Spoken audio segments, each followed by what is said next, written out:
So we're doing the Eightfold Path, and tonight we're continuing with part two of mindfulness, which is the seventh factor of the Eightfold Path. It's part of the last section of the Eightfold Path, which is the samadhi or concentration section, and it's right effort, right mindfulness, right concentration, right samadhi. And mindfulness is so big, it was really silly to try and stuff it into one class. I mean, if you talk about the foundations of mindfulness, I've done that, 1 week per foundation. And as I mentioned last week, there's, books and books and books written just on mindfulness. And Joseph Goldstein has 38 Dharma talks on mindfulness. So you can do it in an hour, or you can take 38 hours. So last week I talked about pretty much the broad outline of what mindfulness is, and it's or sati is the word in Pali. I might say sati as well sometimes, and I'll use that interchangeably with mindfulness. But it's the immediacy of our experience. It's being fully present in the moment with what's happening. It's being right here, where we're not so often. Much of the time we're somewhere else. So to have the immediacy of experience, and it's supported by the Eightfold Path. You have the clarity of right view, seeing clearly when we're caught up in something else, and setting an intention to be present, and to let go of what takes us away and what doesn't serve, and to be kind, and to be compassionate. And it's supported by integrity, right action and right livelihood, and right speech. That all of those support mindfulness, the clarity and the being present, and doing things wisely. And then mindfulness supports all of the paths. I mean, it's this real symbiotic relationship where they support this complementary relationship, where mindfulness supports the path and the path supports mindfulness. We can't really have anything unless we're paying attention. Because if we're not paying attention, who knows where we are or what we're doing, knocked around by our reactions, by our habits, which may not be appropriate in the moment. And mindfulness offers us a framework for experience, for just seeing things where we are, finding really mechanisms for being present. Because it's, as you know, it's not easy to be present all the time. It's really challenging because those habits of mind are so strong and take us away. So with the mindfulness in the Satipatthana Sutta, the Buddha has offered us mechanisms for staying present. And I talked a little bit last week about the first foundation of mindfulness, which is the sutta, the Four Foundations of the Four Establishments of Mindfulness. And the first one is breath and body. And we've all started with the breath awareness, breathing in, breathing out. That's really a very common form of mindfulness practice, meditation practice. In breath, out breath, in breath, out breath, being with the immediacy of our breath. That's absolutely keeps us present. And then we're grounded in the body. I mean, we're often walk around this world cut off, disconnected. We're in our head so much, we're not aware of what's happening in the body. And so this teaching of the first foundation invites us to reconnect with the body, to be present with the experiences of the body, to meditate on the 32 parts of the body, the blood and the pus and the teeth and the bones and the skin and the other exciting parts of the body. And to let go of these attachments we have to the body. And then there's meditation on death, and there's cemetery meditations. And then there's meditation on the elements: air, water, fire, earth. I think I got them all. That keep us really grounded and also recognize that we are not these bodies. These bodies are just part of nature, that will pass away, like everything else passes away. But we can tend to be so so connected to them, or so attached to them. Um, so that's the first foundation, and I talked, as I said, more about that last week. I want to get in now to the second foundation, which is Vedant, which is the Pali word, which I like, or feeling tone, and which can be an awkward phrase because none of us use feeling tone as the way we speak. Feeling is not feelings as in happy, sad. It's in recognizing whether our experience is pleasant or unpleasant or neither. It's this foundation is so important. It is so important. I think it's one of the most important teachings and places to understand, things to understand in all of Buddha's teachings, because it can drive everything else. It can drive everything else. It's a precursor to all our actions, to all our thoughts. If we're not paying attention, a precursor to doing things we may not want to do, because we might be habitually reacting in ways that we have decided may not serve us. Like, I really don't want to yell at people. I don't want to call them names. I don't want to flip people off on the freeway. But if I'm not paying attention, I'm just going to react a lot of times. So what all in Buddhist teachings, there are the six senses. There's sight, sound, smell, taste, touch, and thought. And they're engaged when we come into contact with something, a sensory object, like I see something, I hear something, I smell something, I taste something, I think something. A thought passes through my mind. There's a sensory experience and an awareness of it, and it can trigger, depending on whether it can trigger greed or craving, or just wandering into delusion.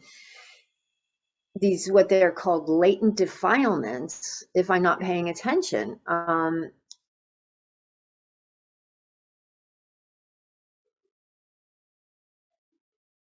When things are unpleasant, we tend to move into an aversive relationship. We have, I don't want that, push that away. How do I stop that? How do I fix that? How do I make that end? It's your fault. I'm going to punch you in the face because you're making me uncomfortable, or whatever it is. If something's pleasant, that's a nice smell, that's a nice sound, I want to go there. Ooh, shiny over there. We tend to go towards it. If a feeling is pleasant, we want to keep it. And then oftentimes if things are neutral, we a lot of times think of it as boredom, because we're much more aware of things that are pleasant or unpleasant. And when things are just kind of bored, we're like, I'd rather have something else. And so we just kind of tend to wander away. And so that's when we get into delusion.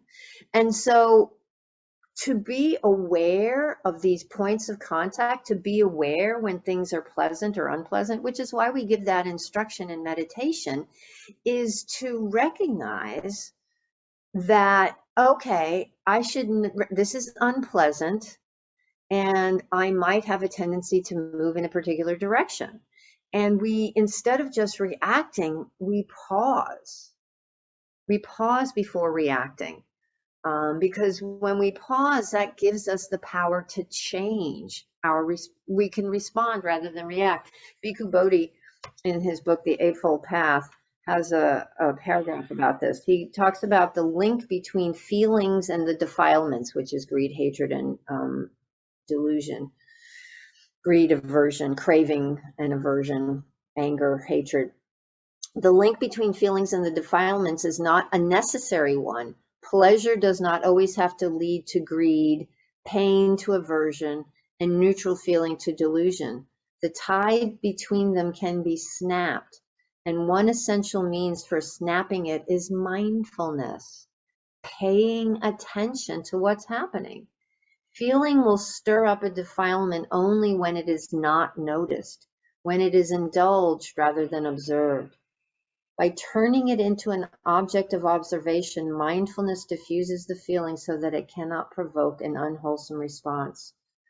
Then instead of relating to the feeling by way of habit through attachment, repulsion, or apathy, we relate by way of contemplation, using the feeling as a springboard for understanding the nature of experience. So when we have an experience that's unpleasant, instead of going into whatever the experience is, whatever our natural or habitual reaction is, we pause. We go, oh, I don't have to do that. And in the Satipatthana Sutta, it talks about internal or external. And this comes into play with feeling tone. You're talking to someone, or you see something, and it's an unpleasant experience. You have this awareness, this mindfulness of unpleasant. There's a pain here, or there's an experience of whatever kind of unpleasant experience. You smell something that is a little bit off, or you taste something that doesn't taste good, or you hear something that's like we have habitual responses, reactions. Whereas when we have that internal awareness, it's like, oh, this is unpleasant. I might, if it's unpleasant, if you're saying something to me that I might not like I had an experience a couple of months ago where somebody was telling me something that I knew wasn't true. And I was having I was feeling, it's like, oh, this is unpleasant because I know I'm being lied to. And internally, I had that awareness. I didn't yell out liar, because that I don't think would serve anything. Instead, I reacted in a different way. I was actually quiet and let them finish what they were saying, and recognized that it actually wasn't beneficial to get into a conversation about it, because when I did, they became very defensive. And so I just said, okay, this is unpleasant to have this knowledge of that what they're saying is not true. And externally, I can respond in a way that doesn't cause harm, that's wise, that doesn't, cause a ruckus or whatever. I don't get entangled in this experience. I can engage with it. I can feel what that's like internally, but I don't have to lash out or push or move into some kind of aversive reaction. So you can see the importance of this, because when we're not paying attention, we have all these habits that have built up over the years, how we handle things. And if we don't want to keep doing things that keep causing suffering, the mindfulness takes us away from suffering. What the Buddha says, it helps, the Satipatthana Sutta, the mindfulness practice helps us overcome grief and sorrow and pain, anxiety, and realize the highest happiness. But only if we participate in it. It's not something we go and it happens to us. We have to take action and make effort. So this is supported by right effort, paying attention and responding wisely. And when we do that, we can see the transitory nature of feeling tone. Feeling unpleasant arises, it passes. It's when we grab onto it that it lingers. If I had gotten into it with this person, who knows where we would have ended up, how long it would have lasted. Instead, I was like, oh, this is unpleasant. And then when I recognized it and I realized I didn't have to engage, it kind of went away. But if I got into engaging, it just would have made it, intensified it. So it frees us. I was at a retreat last year, and the nuns talked about the Four Foundations, and Ayasantachita, one of the nuns, said this feeling tone practice. And what does she say? It frees us from the history of our conditioning, from all this baggage we carry, these ideas about what things are supposed to be a certain way. We can just let go. We can let go. It breaks the reactivity that we so often are caught in. When we go, why do I keep doing that? Why do I keep saying that? Why do blah, blah, blah, blah? It's because sometimes we're not paying attention. So to pay attention allows us to access that freedom.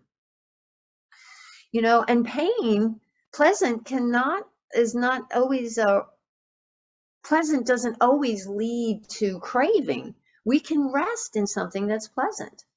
In fact, I'll get into that in a little bit. Joy, tranquility are some of the awakening factors. Oh, this is pleasant. Let me just be here. It doesn't mean we have to have more.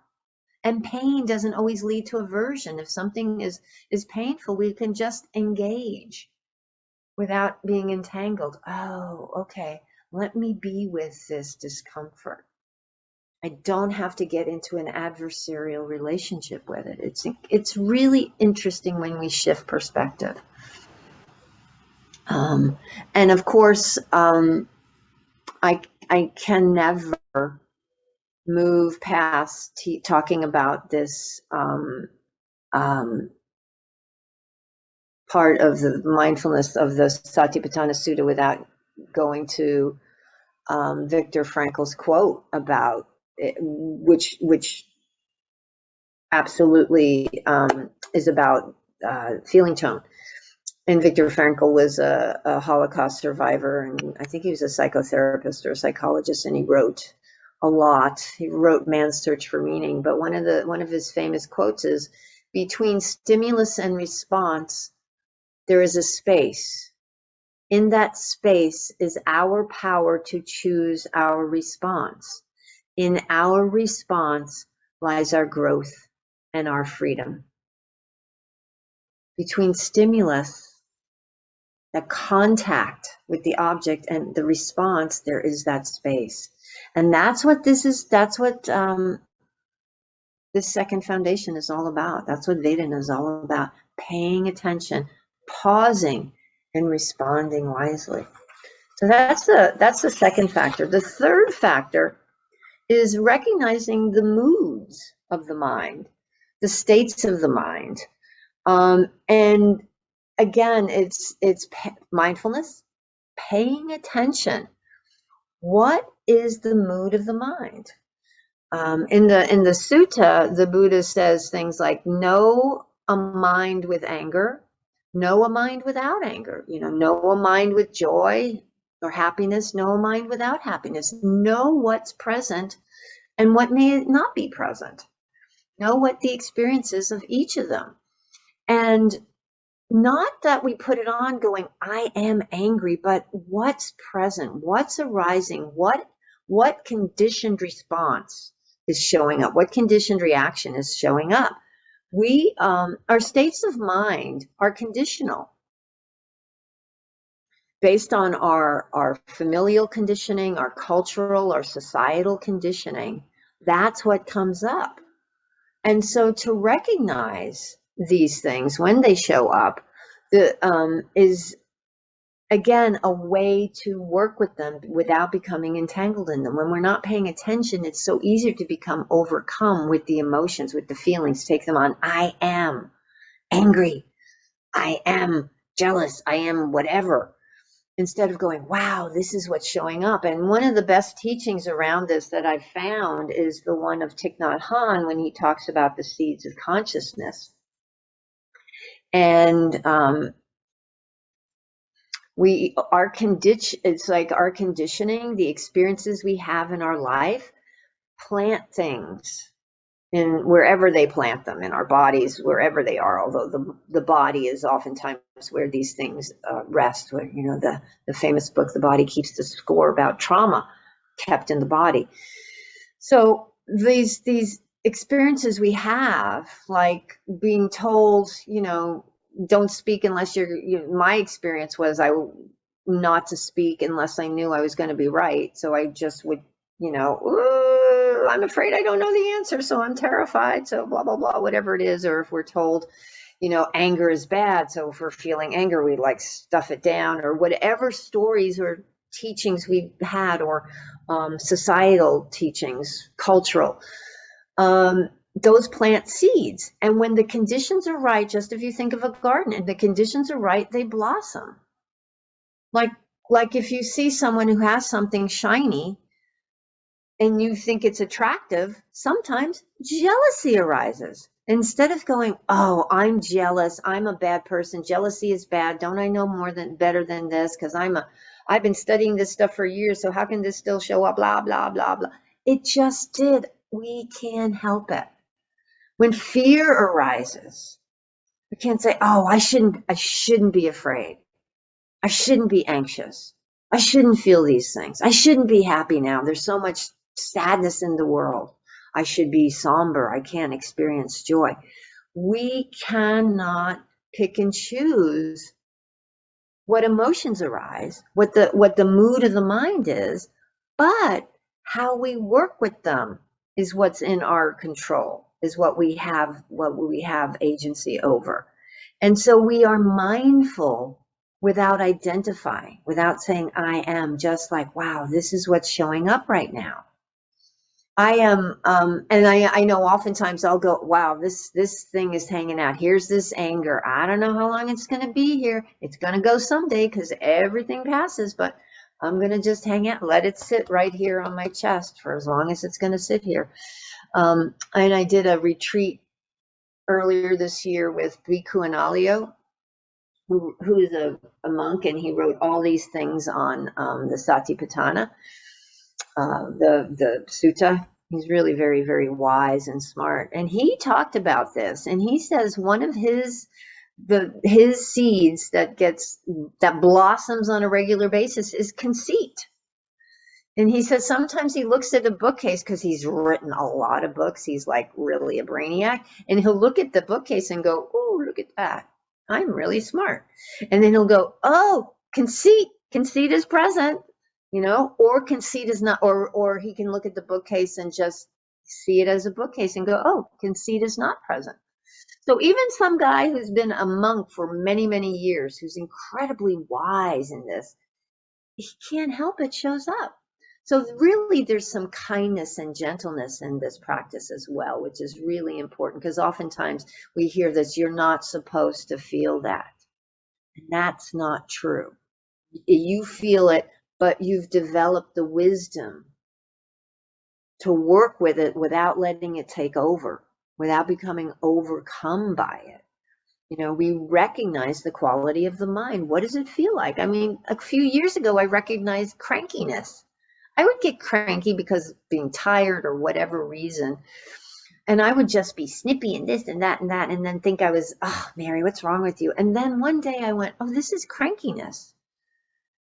And that shifts the perspective. Oh, and now when I get cranky, I go, oh, cranky.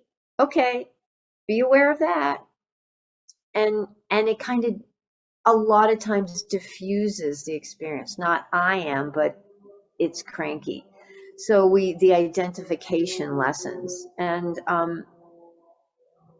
it's an honest acknowledgement of our emotions.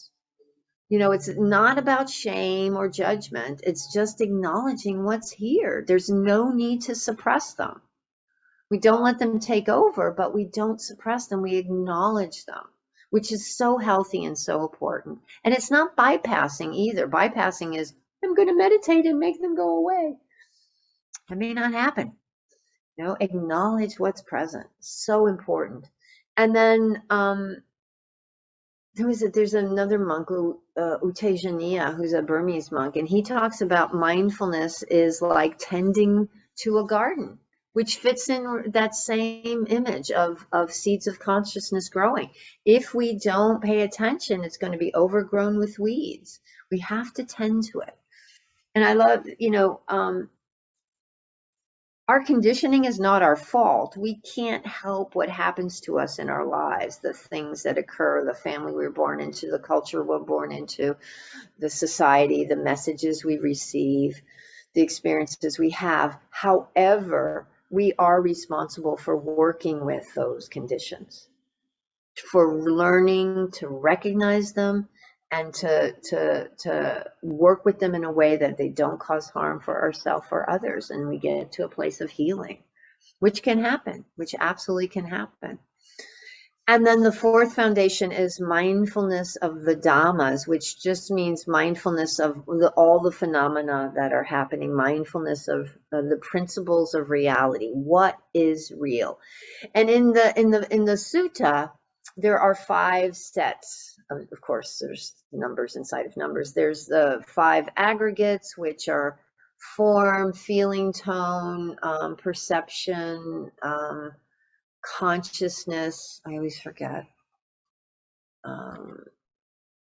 Form, sensations, perceptions, mental activity or formations, and consciousness. And then, so there's the aggregates, there's the sense bases, which is smell, sight, sound, thought. There's the 7 factors of awakening, there's the 5 hindrances, and there's the 4 noble truths.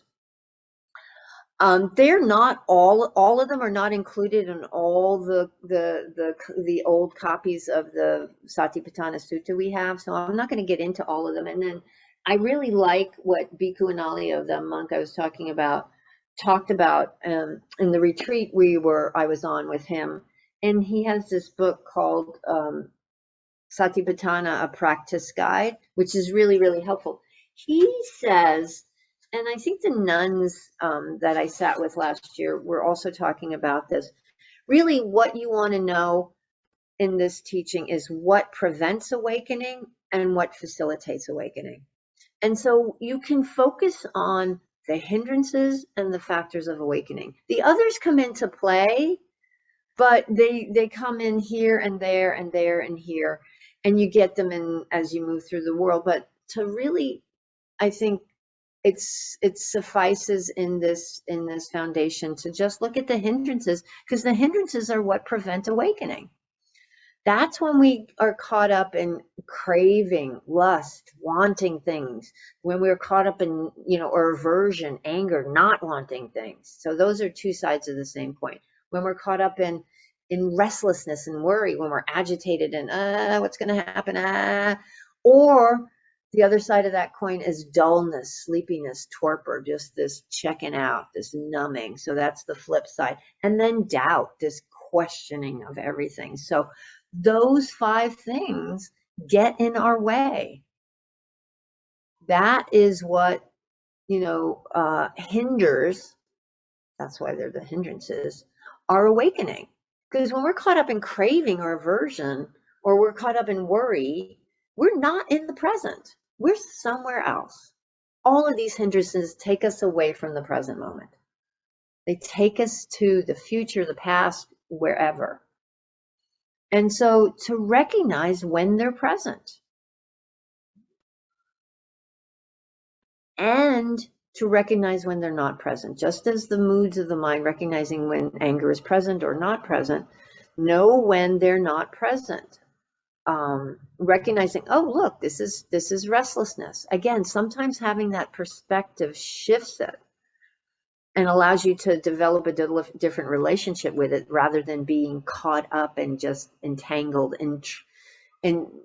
Tarbrock talks about the trance, entranced by these things. We see clearly what's going on, and we can step back and recognizing when they're not present, because when they're not present, when you're not caught up in craving or aversion or restlessness or sleepiness or doubt, recognize that most likely some of those factors of awakening are there, because the factors of awakening are mindfulness.